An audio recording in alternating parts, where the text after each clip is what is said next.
Good morning. I'm Terry Easley Geraldo, Chair and Professor of Communication Studies, and welcoming you today to this event. I want to thank the CoLab and Faculty Development for their sponsorship of bringing Dr. Cormack on campus today. So you see some QR codes on the back of the chairs. After the presentation, we will have time for questions, and we will ask that you submit them through the QR code. And if you've ever done Poll Everywhere, there's a way you can upvote and downvote. So if it's a question that you really like, you could upvote it, so it'll go up to the top. So that's the questions I'll use to moderate after the presentation. And then after that, Dr. Cormack will be here to sign some books. If you'd like to buy a book or you have your book and you brought yours, she can sign it for you. So I have the extreme pleasure of introducing Dr. Lindsey Cormack, who's an associate professor of political science and the director of the diplomacy lab at Stevens Institute of Technology. She's authored 2 books, How to Raise a Citizen and Why It's Up to You to Do It, and Congress and U.S. Veterans from the GI Bill to the VA Crisis. She's created and maintains all the digital database of the official Congress to constituent e-newsletters at dcinbox.com. And if you've never checked that out, it's pretty cool to just go and start perusing and see what's going on there. She's earned her PhD in government from New York University, and she's got roots here in Kansas. She's a KU alumni, Rock Chalk Jayhawk, where she was a very successful college debater. I've known Lindsey for decades and had the pleasure of judging her. I don't even know, it was a lot. I judged her a whole lot in college debate rounds. She practices what she preaches. Dr. Cormack is involved in her community. She currently serves as a secretary for Manhattan Community Board 8. She's also very involved in community cleanups. I see on her Instagram, she's always doing community cleanups and projects and very involved in local politics. Her research has been published in Political Behavior, Congress and the Presidency, Legislative Studies Quarterly, Political Science Research and Methods, American Politics Research, Politics and Policy, Politics Groups and Identities, Politics and Gender, the Journal of Gender Studies, Energy Economics, and the Legislative Scholar. So lots of places. But you've also probably maybe seen her quoted in popular news outlets such as the Bloomberg Business Wire, New York Times, the Washington Post, 538, ProPublica, Roll Call, New York Post, and many others as well. So it is my extreme honor to introduce Dr. Lindsey Cormack.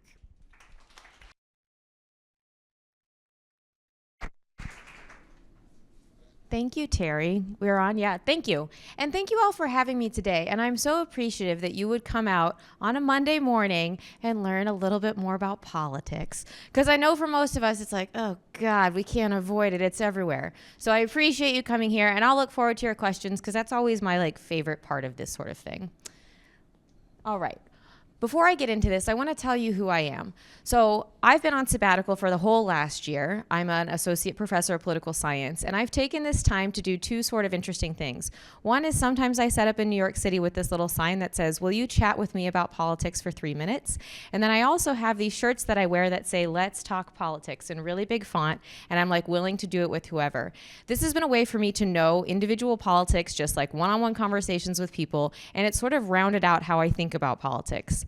I'm also at Stevens Institute of Technology, which is a STEM school in Hoboken, New Jersey, which is really one of the reasons that I wrote this book. My students are so bright, they do so good at school, they test well, they go on to great careers, but they do not know a lot about politics and government, and I know that if they don't know, there's plenty of other students that don't know. As a part of working at a small school, something that I got to do is be in our administration on voter registration and voter turnout efforts. And when we would take our students to the polls, we would find that multiple of them would get turned away because they either weren't registered or they weren't registered in that county and they didn't know about it. And so they'd feel sad, they'd feel mad, they'd feel frustrated, and I was like, this can't be. And that was one of the big inspirations for the book. Like Terry said, I also run DC Inbox, which is this sort of free, open to the public way that you can see how your members of Congress talk to the constituents. What words do they say? What issues do they prioritize? What votes do they reveal? What votes don't they reveal? And so it's just something where I wanted us to have access to this. It's been running for 15 years. It's in real time, so you can always see what your member of Congress says, or really any member of Congress. My first book was Congress and U.S. Veterans. I'm so happy that I wrote that book, but when I'm going to talk to you about this book, this is my favorite one. If you've ever done something and you go back and look at it and you're like, oh, that could have been better. This book, I go back and I look at it and I'm like, oh my God, I'm a little bit smarter than I thought. I really like this new book because it hits all the points I wanted to hit, and I didn't even remember doing it all. And then finally, I am on Community Board 8. In Manhattan, this is a board that's tasked with zoning, liquor licenses, legalized marijuana licenses, youth education libraries things, how we use our sidewalks, public use. So it's not really a political board, but it is local politics in the sense that it's appointed. Our Manhattan Borough President picks us, and we get together. It's 51 of us who deliberate on these things, then make recommendations as to whether someone should be able to open that restaurant or should be able to have a liquor store in our area. So you don't need to memorize any of this that I'm going to tell you, but the reason that I start with this slide is when we talk about civics education in the United States, we do not have one standard curricula. It really depends on what state you live in, what school district you're in, and even what teacher you have as to what you're going to learn. But for the most part in the United States, usually kids will learn about civics and governments at 2 points. Usually in 7th or 8th grade, there'll be some sort of social studies course. It might be US history or world history or something like that, where children will be introduced to things like the founding. They might hear a little bit about westward expansion. They might get into founding fathers and like their own sort of histories. And that's what we do at that point. And then we wait until the 2nd semester of your senior year of high school and say, hey, here's a government class. Let's teach you everything you need to know so you can get started on this journey. And the way that I think about that is it's a little bit too little and it's a little bit too late. With every other subject that we teach, we layer from kindergarten through 12. We start with little vocab, we go to concepts, we go to advocacy, harder concepts. But with government, we wait until the very end and say, okay, you're getting ready to turn 18. I hope you figure this out right now. And I don't know what you all were like, but you're much closer to high school than I was. But in my 2nd semester of my senior year, I wasn't like, please, let me learn a lot of new things. Let me download all this very consequential information. I was dreaming about what was next. And I think that's true for a lot of high school seniors. What I'm showing you right here is from the Nation's Report Card, which is scores of 8th graders across the United States in a stratified sampling. So you have rural schools and urban schools and suburban schools and rich schools and poor schools and all sorts of things in between. And what you're seeing is the data on how much our kids know about civics from 1998 until today.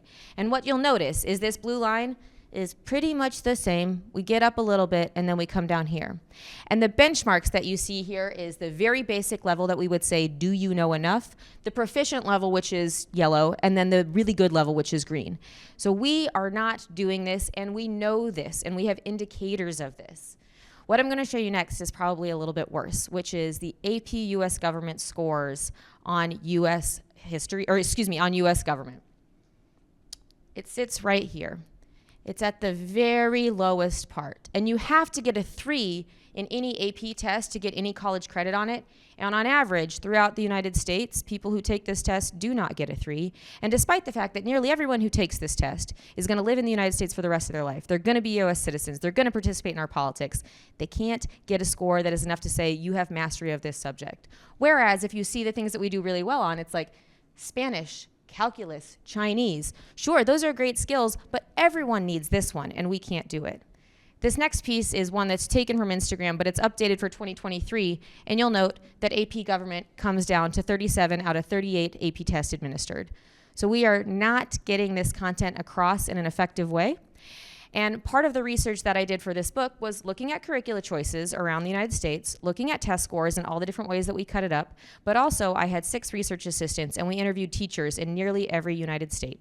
And what our teachers said is that they wanted kids to understand these things, but there are some really big constraints that make it very hard to do it. And none of them were surprised that the AP US test scores were this low. They were like, well, yeah, they don't have a lot of practice. They are exposed to this content 15 weeks before they're taking these tests. And so it's not surprising that they don't show mastery because they do not have mastery. We see this in other ways. We know for voter registration, those who are least likely to be registered to vote are unable to participate. And what you're seeing here is a graph of from the age of 18 to 85 plus, who actually turns out to vote. And this is from our last federal election in 2022. And it's very clear that 18-year-olds are getting left out of the picture really all the way up until you're in your 40s.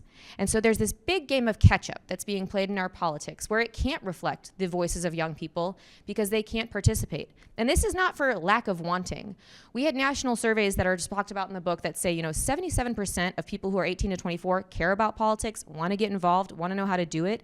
But there are all these hurdles to participating that they have to navigate for the first time. And it doesn't feel fun or fair to play a game that you don't know the rules to. And so oftentimes they just opt out. So like I've been talking about, there's a few different routes to our civic deficit. The first one that I always recognize up front is it's kind of hard.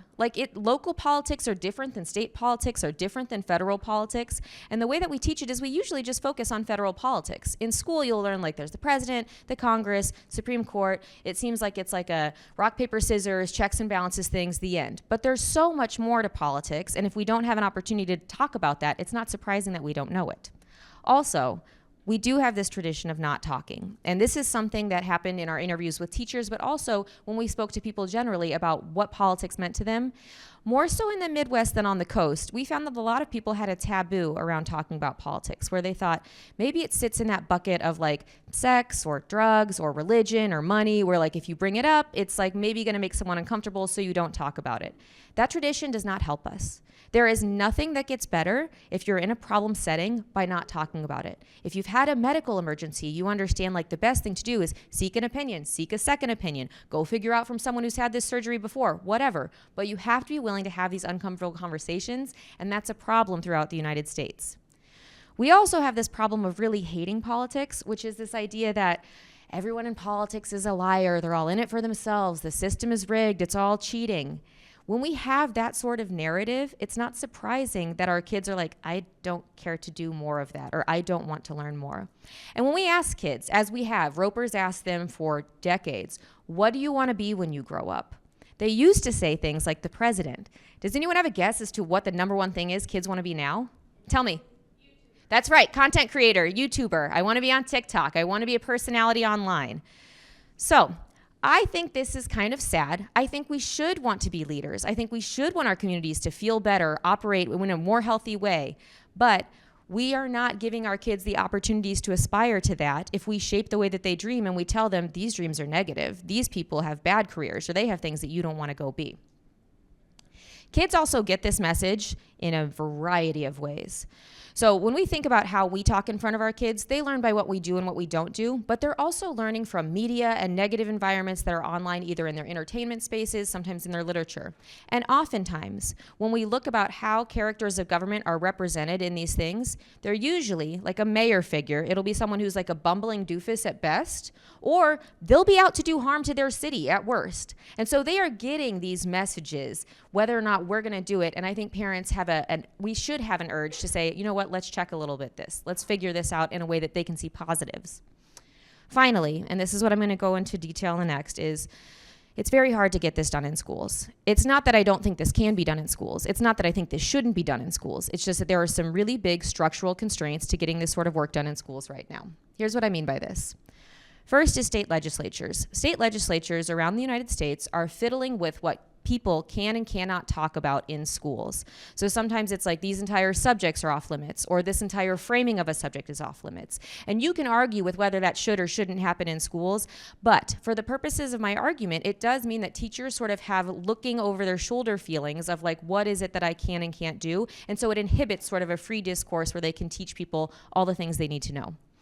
Second, is our like insane obsession with test prep with the SAT and the ACT means that subjects like social studies and government get crowded out of the curriculum because they are not tested. The way that we measure student success at the very basic level is how did you do on your ACT or your SAT? And the way we measure high schools is what is the average of the student who leaves you on their SAT and their ACT. That's used for funding decisions. That's used for if you're going to be like a blue ribbon school. It's used for so many things. And none of those tests have any piece that incentivize teaching, talking, learning about social studies or government, because they're just not on there. In 1987, the ACT did have a social studies component, and then in order to look more like the SAT, it got rid of it. And so this has sort of supercharged our time away from thinking about these as subjects that you should know before you leave high school. There's also a set of court cases, like we talk about, like, can you say the Pledge of Allegiance? Can you compel people to do this? Can teachers wear armbands supporting that they have a protest that they're going to? Can they answer questions in the classroom? And so there's a history of court cases that make it harder to do this work. We also know that when we talk about how much money we spend on things, for every $50 we spend on a STEM sort of based educational program, we spend about 5 cents on civics. And I work at a STEM school, and I know STEM can do great things for us, but STEM cannot solve everything if we don't understand the apparatus that we're functioning under. And I tell this to my students too. They'll sometimes say like, oh, well, I'm in a meritocracy. I'm going into computer science. The best coder wins. There's no politics here. And I say that's not true. But even if it was, the tools that you go create, Facebook, Amazon, Google. These things change the way our politics operate, so you owe it to us to understand what the government is. So we have this sort of prioritization that is skewed in one really big way that I think we need to talk about having a different approach and prioritizing things a little bit differently. And hopefully this doesn't hurt too many feelings. It's going to hurt some feelings, but part of the problem is ourselves when we're parents. A lot of the teachers we talk to said that they are afraid to talk about even basic things. Like, let's say you said, there's 3 branches of government. Congress is the first branch. It's in Article 1. Most of the founders were going to be in Congress, not presidents, whatever. You say why it's the first branch. And then someone comes home and says, hey, Mom, my teacher doesn't like the president. He likes the Congress.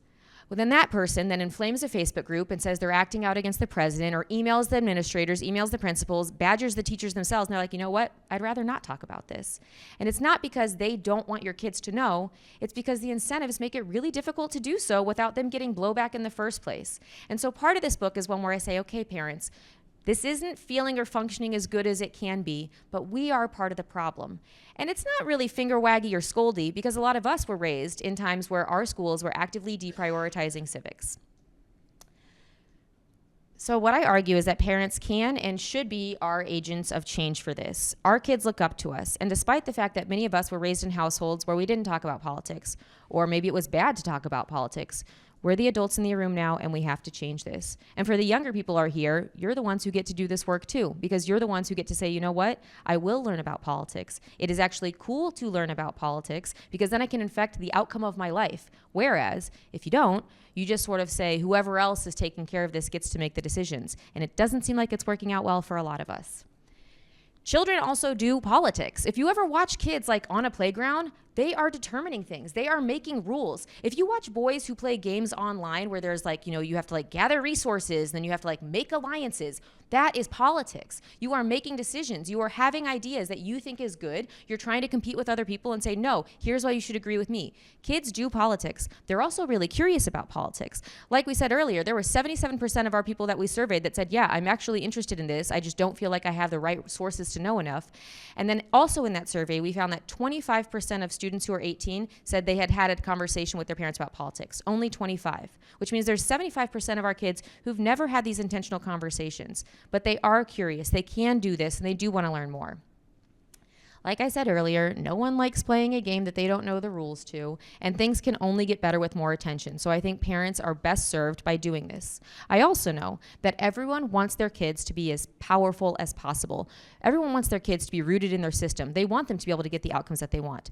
They also want them to be healthy. And when we think about the things that plague our young people, like depression and anxiety and social isolation and hopelessness and apathy, politics can be a route out of that. Now, I don't mean send your kid on a doom-scrolling trek where they go into the bowels of the internet and see the worst parts of us. But I do mean introducing them to local politics, showing them that they can make a difference in their community. If they don't like something that's on their park or playground because it's broken and neglected, go try to figure out with them, who's responsible for this? Is this a mayor's office thing? Is this a city council? Is there some parks commission? What is that? And then in doing that process, you'll realize local politics is actually incredibly easy to influence. I'll give you an example in my life. In New York City, there is this little stick. It was like this big. It was a metal rod that was sticking up out of the sidewalk. And a friend of mine was walking by it on his way to school, and he was like, when it snows, someone's going to trip. This is horrible. I've been mad at it for 3 months. And I was like, Nirul, just call our city council member. She will know how to take care of this. And in 36 hours, that thing was ground down. No one was going to trip. There was no hazard. But it's just about knowing this. It's just about saying, how can we be more effective? Who do we call to fix these things? And then you can get them done. And local politics is actually really easy. I also know that people want their kids to be successful. And part of being successful can be charting a path that either means college or not college, but it means understanding where you're at. If you have someone who you're like, I really want my kid to go to college, getting them involved in local politics is a wonderful signal. It shows that they're problem solvers. It shows that they're pro-social. It shows that they care about a community. It shows that they know how to do things. It shows that they're going to be effective. And so these are things that I think parents should want. And we stand to benefit as well. If we're willing to talk to our kids about politics or talk to our parents about politics and do this sort of intergenerational thing in a calm way, in a way where we're learning from one another, we're bonded to them in a different way. They learn about us in a different way. You also will find that when you talk to children, their approach to politics is very interesting because they don't have the same colors that we have in their head. They don't have the same misconceptions or ideas about what parties mean. And so we should want to do this work with our kids because we learn from them. They ask really interesting questions and come at it in a far less prejudicial way than we can because we've lived too long. I'll say something on partisanship. Partisanship is inevitable. And so some people in this book, they're like, I don't want this to be too liberal or I don't want this to be too conservative. And I sort of address it in the first chapter where I say, look, partisanship is going to happen whether we like it or not. It is our organizing structure of how we do politics in the United States and in every other democracy. But the game should not be raising little Democrats or little Republicans. And I'll tell you why. One is that raising a partisan is not the same as raising a citizen in the ability for them to influence politics later. I want you to think about it like raising an athlete. If you had a kid who you wanted to be really good at playing football, you would say, okay, here's the rules of football. Here's some conditioning drills. Why don't we practice? Maybe we'll do a little scrimmage. But if you wanted to raise a fan, you might just say, here's all the things I know about Patrick Mahomes. Here's all the things I know about the Chiefs. And oh my God, we hate the Bills, or whatever it is. We are all political athletes. Despite the fact that we might want to be spectators, we are the ones who have to do this work. And so when we are raising our kids, we should raise them to be political athletes, not political spectators. And that involves teaching them how to do this, doing the practice with them, having them go vote with you, having them be little researchers for your family. And so if we do that, I think we get a better outcome. We need to give them the tools to develop their own agency. And even if we wanted to raise a little Democrat or a little Republican, the research on this is really mixed that you can do it. It's really about a coin toss. And I know everyone who's a parent says, I'm having kids so that I can raise people with my values. I want more of us in the world. But when it comes to partisanship, it's not clear that you can make your little Democrat or your little Republican even if you want to. So it shouldn't be the goal. And I also think it's really a marker of love and it's a marker of family success, not of failure. If you raise kids who have a different party identification than you, because frankly, the parties change, the personalities change, the policies change. So let them go figure it out. Give them the tools to say, here's how the system should work. Here's how I understand things. They can pick who they want to be fans for and just trust that they'll do it in a way that makes sense for them because they will, in the same way that you've made a partisan decision that makes sense for you. Here's how I say you should do this work. The first thing, and the thing that I always say at the end, is you just have to be willing. And I know that for a lot of us, politics feels daunting or annoying or frustrating or we're like, I don't know enough. You do. You know enough to learn more. You just have to be willing. And part of this is about modeling the behavior. Part of this is about saying, if I don't know, I can go figure it out. I think it's important that we show them the process and that it's interesting to care because our kids learn from what we do and they learn from what we don't do. If they never see us caring about politics, if they never see us voting, then they will not have the seed set that they should do this too. And so we have to do that sort of work. I also think it's really important that you let your kids see local politicians. And the reason for that is a lot of times government sits in this like amorphous, there are these people in DC who are making these decisions. But if you can let them be humanized by it and say, you know what, actually it's my neighbor. Actually it's this guy who's really trying hard. It's my friend down the street. If we see that, they can see themselves as someone who can do this. And I'll give you an example again from my life is I have a niece here in Olathe, Kansas, and she asked me a few weeks ago, she was like, who's my mayor? And I was like, I don't know who your mayor is. We got online, we found out who it was, we sent him an email, and I said, hey, I'm gonna be in town. Could we meet you? My niece doesn't know who you are, and she just wanted to see what that was about. And we met him this weekend, and it was really great, and she was so wonderful, and she was like, I get shy around important people. And I was like, oh yeah, it's normal. But she's telling everyone, like, I shook my mayor's hand. And she was so excited about it in school. And I'm happy that she got to do that. That's a positive interaction with government. I also think we need to check our negativity, which is something I always say. Politics is frustrating. Politics is hard. Some of the personalities are difficult to get along with. And yet, I think it's important that we show our kids the positives. If you have nice roads, politics had a hand in it. If you have clean drinking water, government had a hand in it. If you have park spaces that you like, government did this. If there's places for seniors to gather, government did this. And I think it's important that we point out some of these things to our kids because they're going to find the negative spots on their own without us helping them. I break this up into sort of 3 bins in the book, and we can get into this if these are the questions. But for younger kids, it's really about just building the vocabulary, letting them see the practice, letting them understand that you talk about this. You're not going to sit them down and like quiz them on the Constitution, but they need to see that you care. They need to see like, oh, this is something mom and dad do. This is something where we talk to our neighbors. when you get into that earlier adolescence thing, you can start saying like, okay, let's put some concepts together. What are checks and balances? What is republicanism? What is democracy? And sort of go through those sorts of processes with them. And you can really build on what they're going to get in 7th or 8th grade and say, okay, you're learning this in class, let's expand. And then when you get to 15 to 18, before your kids are going to leave the house, I think there's 5 really key things that they need to know so that they can exercise their power, so that they can hit the road running instead of like trying to figure out and lacing up their shoes. And so I go through that in the book too, and I'm happy to do that in questions. And I think, Terry, this can be the end. Thank you.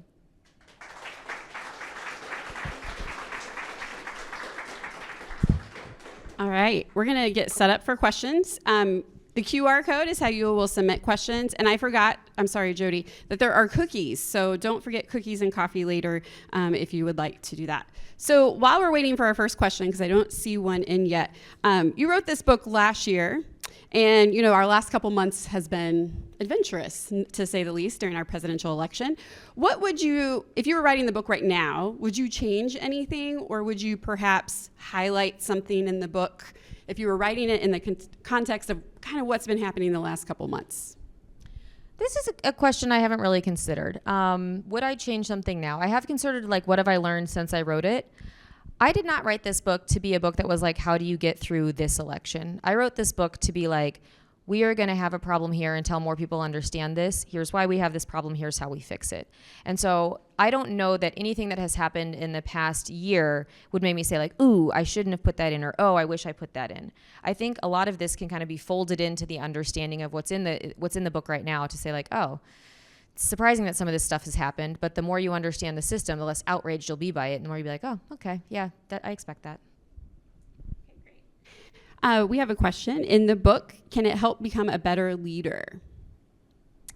I think the answer is absolutely yes, because everyone who I know is involved in sort of politics or wanting to know more about government is doing that because they think they have something to share and something to lead on.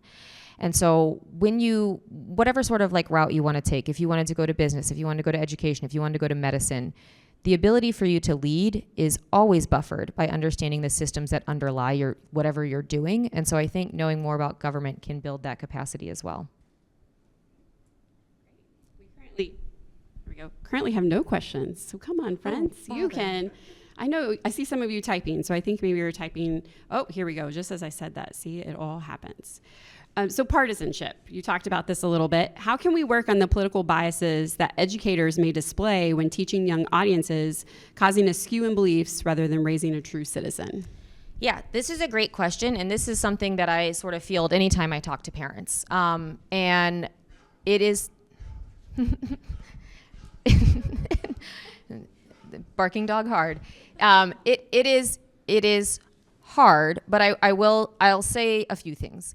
One is, no one operates at their best if they have a lot of oversight from people who aren't doing that work. I think teachers throughout the United States are usually trying to teach kids what they think they should know, not necessarily how they think they should think about things.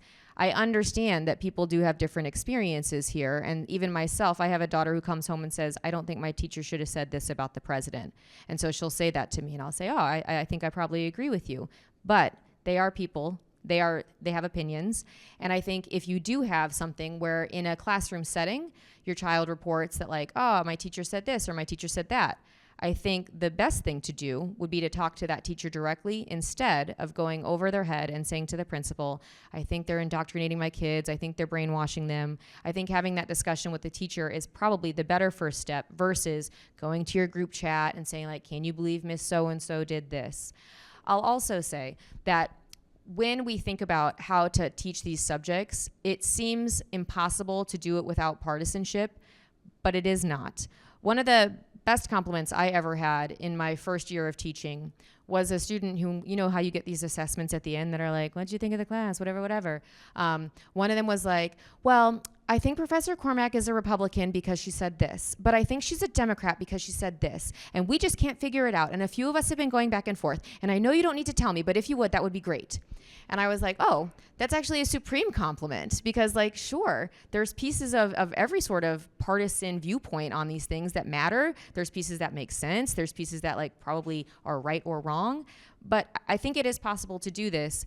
And I think we maybe worry a little bit too much with the young ones that they're going to turn them into like little Democrats or little Republicans. That's actually incredibly hard to do. The last thing I'll say on this is there's some really good work that came out in 2008 that was looking at all the different influences of a child's ability to understand politics, be able to register to vote, and do things like volunteer. And it looked at like what sort of teachers they had, how much classroom times they had on this, a bunch of socioeconomic backgrounds, demographics on them. And it looked at like how much their parents were talking to them about politics. And the greatest influence was the amount of time that their parents talked to them about these subjects. And so do not fear that the teachers are going to do all this work for you. Instead, be willing to have some of it with them. And I think that's like a good counterbalance. That's a very long answer, but it's a very hard question. So whoever submitted it, thank you. So this one's about researching politicians. What is the best way to research our politicians? This is an awesome question. So I'll tell you, the way that I get to see politicians is very particular. Because I run DC Inbox, it is every time a member of Congress emails their constituents, I get to see what is it that they want to present about themselves to that person. And so my view of Congress is very unmediated for the most part, because I just say like, you wrote this, who are you? What are you revealing yourself to be? What are you saying?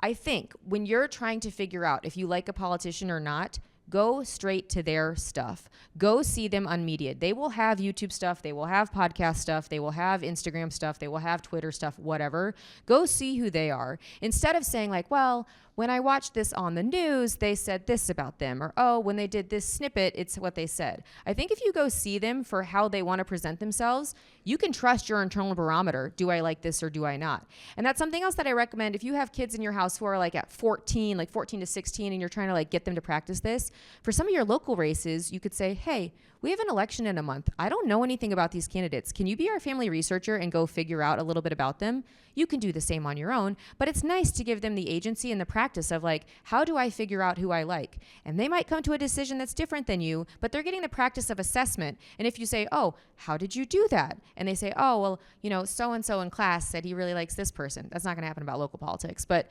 you can say, oh, here's another way that we could do this, and then guide them to go see how these people operate themselves instead of how someone else mediates it, and then trust whatever sort of, yes, I like them, no, I don't. That's probably a true feeling, and there's some reason for that you have it. Are there any age-appropriate books for children to get them interested in our political system?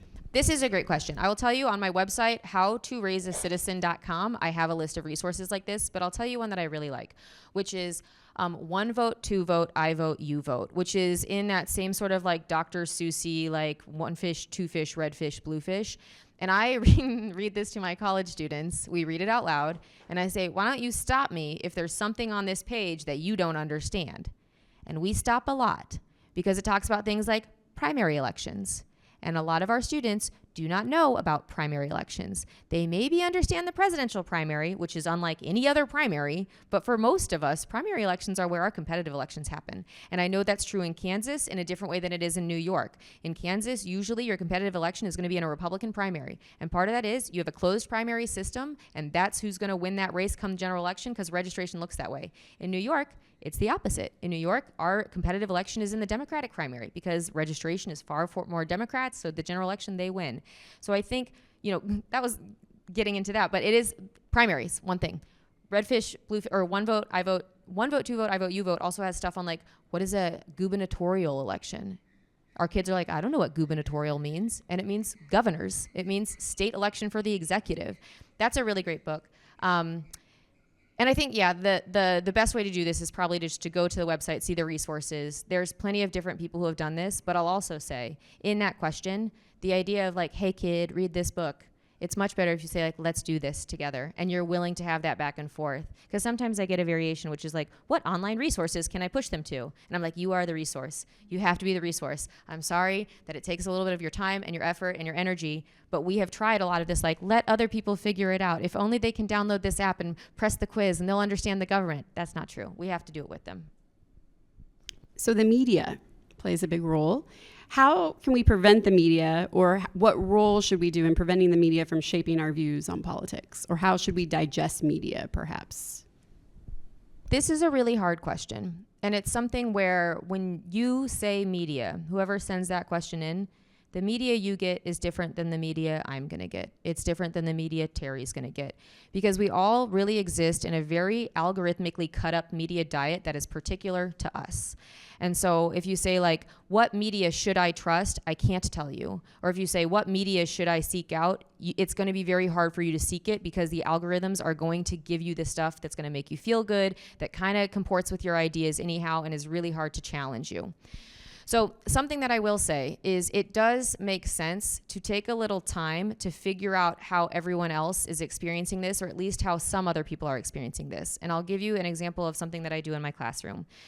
At the beginning of the year, we make 2 Finstas, which some people know what a Finsta is and some people won't. The young people might know what a Finsta is, everyone else won't. I learned the term this year, but it's a fake Instagram. And I ask my students, can you give me words that you think Democrats or liberals would find attractive to follow, or give me some accounts? Can you do the same for Republicans? And then we follow about 40 terms, 10 accounts, and then we see, okay, if you're looking at something where Republicans have like fed the algorithm, said, here's what I'm searching for, what sorts of ads are you going to see? What sorts of media are you going to be exposed to? And then we do the same for the left or Democrats. And we say, oh, it's very different. And it's something where you just kind of have to be aware that in whatever you're consuming, there's going to be holes and there's going to be gaps. In whatever you're consuming, someone else is never going to see that. With our kids, I think something that's important and something that is not that hard to do is to do like a check-in, and you'll say, can you just show me what you're seeing right now? And just let them turn over the feed to you. It's not monitoring everything they're doing. Like, no one has time for that. No one wants to do it. A lot of it's stupid anyhow. But if you're like, you know what, I'm seeing totally different things about the presidential election than you are. Can I see what you're seeing? And then be willing to trade and do that. I also say that to my students. Like my students who are, they're 18 to 22. Some of them are like getting into their first relationships. I'm like, hey, on date 3, why don't you trade your phones for a little bit and see what Instagram's feeding you? Because you can really learn, like, I'm never going to get DraftKings stuff that says, like, here's how you sports bet or whatever, but he probably would. And then they get to see, like, what's being advertised to whoever they're trying to partner with right then too. And so I think it's just sort of appreciating that none of us have the same media diet is the thing to do here.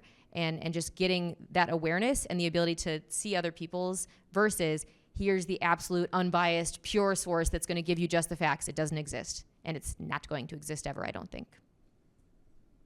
So this can all seem kind of overwhelming. So the question is, where should we start? What's a good starting point? Okay.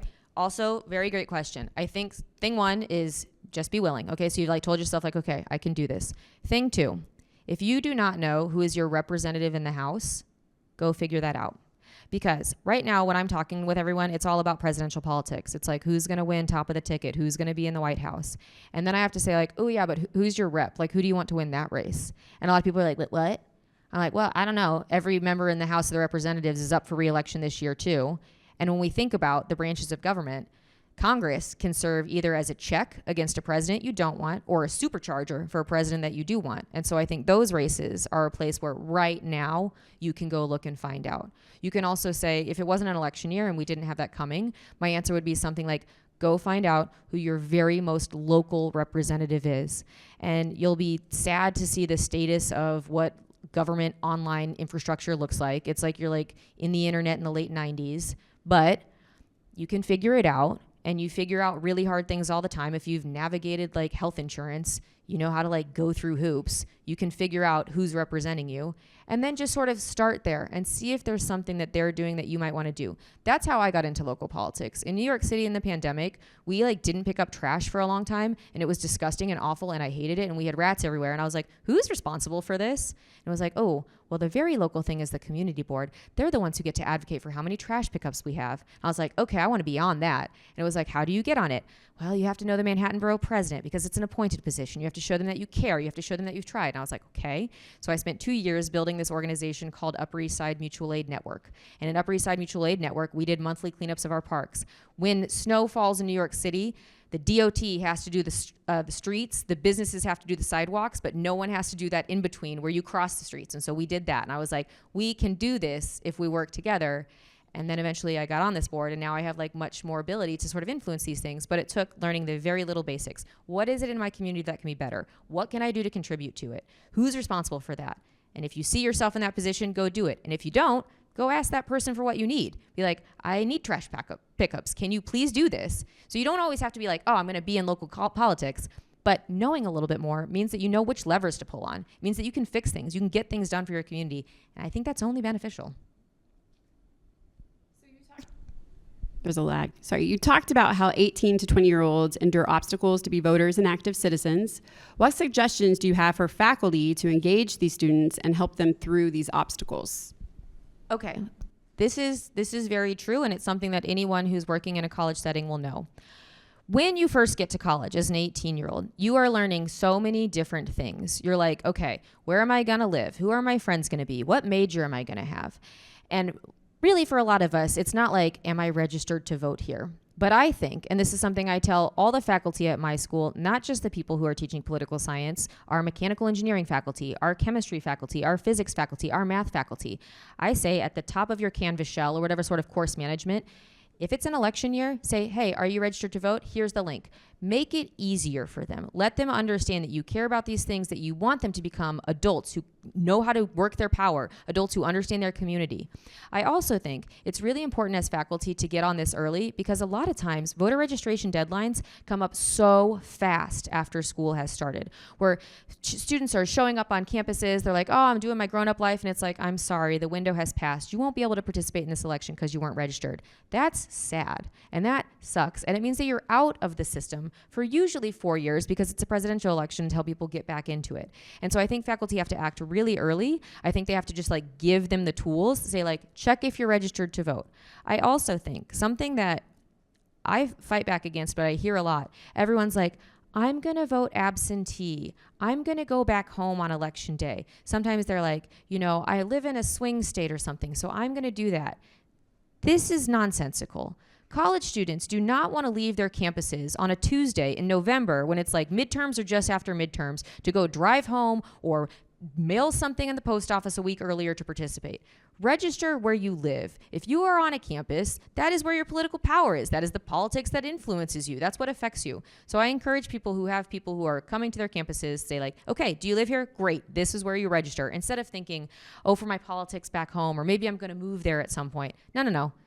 Change the power with where you are, because that's where politics happens to you. So if a child is learning about politics and is starting to develop the first shades of partisanship, should their position be encouraged or softly challenged to help them develop their ideas? This is a great question. So if you're like, you know, I really like what the Republicans are saying here, and maybe you kind of like keep going down that path. I don't know that I would necessarily say like, well, wait, let's consider the Democrats. I might sort of let them go for a little bit and say, okay, let's see what you like here. Because we have to trust our kids, and we have to understand that like the ways that they approach these things are as valid as any other way. There's not like one right way to determine what party suits you. That's not how anything works. You know, you just kind of like go by what kind of feels good and what sort of is like appealing to your sensibilities. You might say, what have you heard about this? And the reason that I like this question is you're not saying to your child, defend your position or justify your opinion, which we know they're going to shut down. And it's like not fun if someone puts you on the spot and is like, oh, I don't know. But if you say, what have you heard about this? You let them set the table for you to be like, oh, I heard this. I saw this on TikTok, or, you know, Uncle whatever said this, or in class so-and-so said this. And instead of judgmentally being like, ooh, that's not true, or ooh, that's not what I hear, you can kind of say like, okay, that's what you're hearing. What do you think about that? And then push them to this next question, which is like, I'm having to take ownership for this. They go through what they think. Okay, sounds good. And this is something I do in class too. The next question I always say is, what do you know about that? And when you say, what do you know, there's usually a gap between what you think and what you know. And that gap is usually pretty big. And it's not something to point out and make people feel bad. It's something to point out to say like, could we learn something more here together? And then offer to do it. You know, if it's your child, you're going to have so much time with them to iteratively do this, to have this sort of process play out through their lifetime. I wouldn't worry if they were going in a path where you thought, oh no, they're only going to consume this media. I'd let them do it for a little bit. Make sure you check in with them, ask them what they're hearing. And I do go in the book, like there is a risk of extremism. That's a true risk. And I go into the book sort of like, here's these 7 sort of pieces that I think you should do if you feel like that's happening. But that's different than budding partisanship. Budding partisanship can be like teamsmanship. It can be like, I like how this team is working. And that's not necessarily bad, and it is inevitable in our politics. When it comes to local politics, what would be the main differences to know about a local government of a rural town compared to a larger city, if there are any? There are so many differences. So something that I think we need to appreciate is most people in local government throughout most of the United States are essentially volunteers. They are not pulling big salaries. Even in a big city-ish like Olathe, that person is a part-time mayor. He has a full-time job as a CPA, and then he has to do all the mayoral things on his like extra time. So especially in towns that are smaller, their budgets tend to be smaller for these things. The people who are making these decisions are people who, my daughter put it to me this way. She was like, these are people who would be like on the yearbook. It's like extra credit stuff that they want to do because they care about a thing. And I was like, that's pretty true. So I think appreciating that person is probably trying their best. They're probably not getting paid that much. It's usually volunteer work, and they're usually open to suggestion is something to keep in mind. Now, when you get into a city, like in New York City, our mayor is decently well compensated. It is his full-time job, and he has, a lot of people who are supporting him. It really matters on what setting you're in, and I think we need to give a little grace to the people who are doing this in suburbs and in rural areas who are not getting paid, instead of giving them all of our hate and our rage and being like, why can't you do this, or why isn't that? It's like, guess what? No one else is stepping up to do this for the most part. A lot of them are uncontested, and they're usually trying their best to make your community as good as possible. So I think appreciating that sort of like, instead of thinking like, all politicians are like these slick DC types, they're all gonna go to Washington, not true. For the tens of thousands of local politicians, they're usually trying their best with limited resources. And when I think about like the pandemic time, how hard it must have been to be like, I have to make these huge medically important decisions for entire communities. I'm a volunteer and I don't have a salary. Yeah, these are hard things that they're having to do. And so we do need to just afford them a little bit of grace instead of always being mean to them. If you have a middle school student that wants to address an issue with the school board, how do you encourage them to do that without getting blackballed as a troublemaker? Okay, this is also great, and I love this because I was one of those like middle schoolers, and I think I'm raising someone who's probably on that route too. I will say on the other side of it, as someone who like does PTA stuff and is in this world, the way that you frame this and the like sort of professional acumen that you bring to this as a middle schooler is disarming, not something that's going to frustrate them. Like, for instance, if you say, you might not want styrofoam in your schoolroom anymore or something. If you say, look, I've done a little research. I've looked at like other school districts don't have styrofoam. Here's how styrofoam is harmful to the environment, or whatever it is that your kid's going to do. If they can make a presentation, instead of just, saying on your child's behalf, my kid doesn't like this, turn it over to them. Give them the tools to them. And I have a chapter in the book that talks about all the different ways that young kids can participate that isn't voting. There's art for change. There's little petitions. They can make videos. And so they can do these things. And in doing that, even if they're not successful, they learn so much about their own power. They learn about how to be effective. And even if they fail, they learn like, oh, this stuff is hard. Got to try again. And so it's not bad. But I would really say to them, if there's an outcome that you want, here's a few different ways that you can do this. Maybe you're going to draw something. Maybe you're going to make a presentation. Maybe you're going to start a social media thing. And in a way that encourages change versus blame. So you're not going to say like, our school board sucks because whatever. It's like, maybe you guys don't know this, but this would be better if we changed it this way. What is your personal favorite chapter or part of the book, and why? That's a very nice question. My personal favorite is the introduction. It is 11 pages long, and I think it lays out the argument as it should. It does so much work. I also really like chapter 2, because chapter 2 goes over the history here. Chapter 2 says, here's how politics, government, and civics have fallen away from our schools from the 1920s to today. And so I really like that one. They're just heading to their next class. So I've been in the student setting before. It's like, yes, they're all leaving. Yes. Yeah. What is a good age to introduce kids to politics? It happens as soon as they're here. I mean, they're sponges. They're figuring it out. They're hearing news media. They're seeing cartoons. I think exposing them, there's no risk in exposing them early. Like my daughter would come to things where we'd have like the state of the district and they'd have politicians all around. I don't see the downside in letting them know this is how it happens, because a lot of times we think politics is optional or it's for someone else to do, and it's not. And if we want someone else to do it, we get outcomes we don't like. So I don't think there's a too early here. As soon as they were babies to vote, and so they know that they get a sticker when they vote, so they're like, we gotta vote. And that's tradition building. That's showing them there's a tradition of this. It's habit forming. And I also really like, a lot of communities are getting these sorts of programs where they let the kids try to design the future voter sticker. That's like a really fun, low cost way for your government to encourage other young people to get involved. In Hudson County, or Ulster County, where I spend some of my time in New York City, we've had a 13-year-old and a 14-year-old draw the stickers for the last 2 cycles, and they're crazy. One of them is like this rainbow spider that says like I voted and like really crazy writing, and this time we got like a kawaii-style kitty that says like I voted or future voter, and it's a nice way for middle schoolers to just sort of touch the government in a way that matters to them. That's awesome. Last question. Would you say the gateway to citizenship is local politics? I think it could be. I think for most of us, it's federal politics, and that's not our fault. I think for most of us, I know that media focuses on federal politics. With the decline of like local and state papers, we usually only have like wire reports from DC anyhow. But local politics is probably the best gateway because it is where you are most pivotal, because it turns on smaller numbers. And it allows you to like do things that aren't necessarily Democrat or Republican, but quality of life things that make your day-to-day life better. And that's truly what government is here to do. It's taking over these big collective tasks that we can't do on our own individually, and local politics can show you how that happens. So we have a not a question, but we really enjoyed your presentation, and it made us really want to get into politics. So thank you for that. So Jody has a quick comment. How to register. Oh, sorry. We do have some information in the back on how to check your registration or register to vote. Feel free to take a bag of chips as you go. But I would also like to say, as a school board member here locally, we absolutely love it when students come and speak to the board or do presentations. We've had, one-on-ones with, one-on-ones in classroom situations with students who have ideas, and we love to dig into that. So I highly encourage students' voice is incredibly important to local boards.